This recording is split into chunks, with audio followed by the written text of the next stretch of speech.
आज हम मौजूद हैं मुल्तान की एक शहर बस्ती बसीरा में। यहाँ पर एक हादसा पेश आता है। दो सगे भाई जो कि कुएं की खुदाई का काम कर रहे होते हैं, मिट्टी फिसलने की वजह से तकरीबन 35 फुट नीचे कुएं में दब जाते हैं और फौरी तौर पर रेस्क्यू ऑपरेशन के बाद एक भाई को चंद घंटों के रेस्क्यू ऑपरेशन के बाद निकाल लिया जाता है, जबकि दूसरा भाई अभी तक अंदर है और उसके लिए रेस्क्यू ऑपरेशन जारी। आप पीछे देख सकते हैं।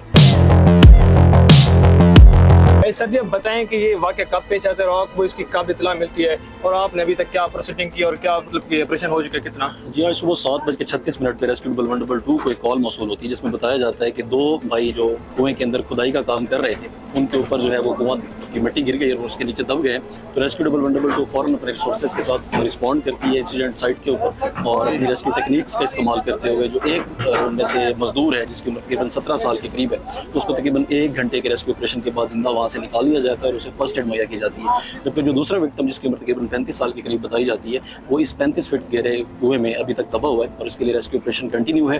अभी मशीनरी आपके सामने यहाँ पे मौजूद है, रेस्क्यूज मौजूद है और इस पूरे रेस्क्यू ऑपरेशन को हम कंटिन्यू किए हैं और हमारी कोशिश है कि जितना जल्दी हो सके हम उस मुतासर शख्स तक पहुँचे ताकि वहाँ से उसको इवैक्यूएट किया जा सके। सर, जिस बंदे को निकाला गया उसकी कंडीशन क्या है अब?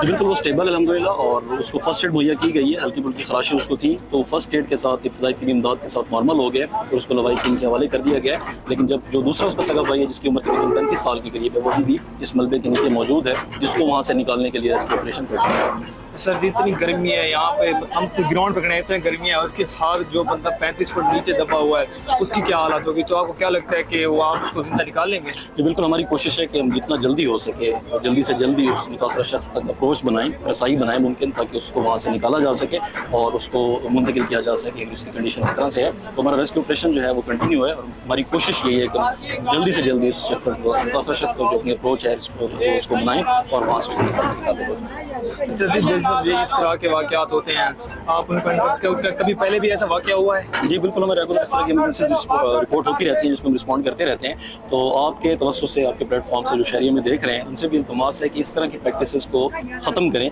और इसकी हौसला शिकनी की जाए, ताकि बहुत अनसेफ प्रैक्टिस है और किसी भी इंसान की जो है वो कीमती जान में उसका ज़िया हो सकता है। ये जो कुओं की खुदाई है इसके ऊपर स्पेशली जो हम नाज को देख रही है 10 इलाकों में ज़्यादा जो प्रैक्टिस है उसको कंटिन्यू किया जाता है। तो इसका अख्ताम होना चाहिए ताकि किसी की भी जो कीमती जान है वो उसमें इसका ज़िया ना हो और इसको रिस्क ऊपर आए। सर जी, अल्लाह आपकी कोशिशों को रंग लाए और इंशाल्लाह वो आप उसको जल्दी जिंदा वापस निकालने के लिए शुक्रिया सर। Thank you sir. जी नाज़रीन, अभी आपने देखा कि बिलाल साहब हमें बता रहे थे कि जो 35 फुट नीचे कुएं के अंदर दो भाई दबे हैं, उनमें से एक को चंद ही घंटों के बाद जिंदा निकाल लिया, जबकि दूसरा भाई जिसकी उम्र 35 साल बताई जा रही है उसको वो कोशिश कर रहे हैं कि उसको भी जिंदा निकाल लें क्योंकि गर्मी बहुत ज़्यादा है। उसके साथ उनकी ये पूरी कोशिश है कि जल्द अज जल्द कुएं की खुदाई करके जल्दी रेस्क्यू ऑपरेशन कंप्लीट करके उस भाई को जल्दी से जल्दी निकाल लें।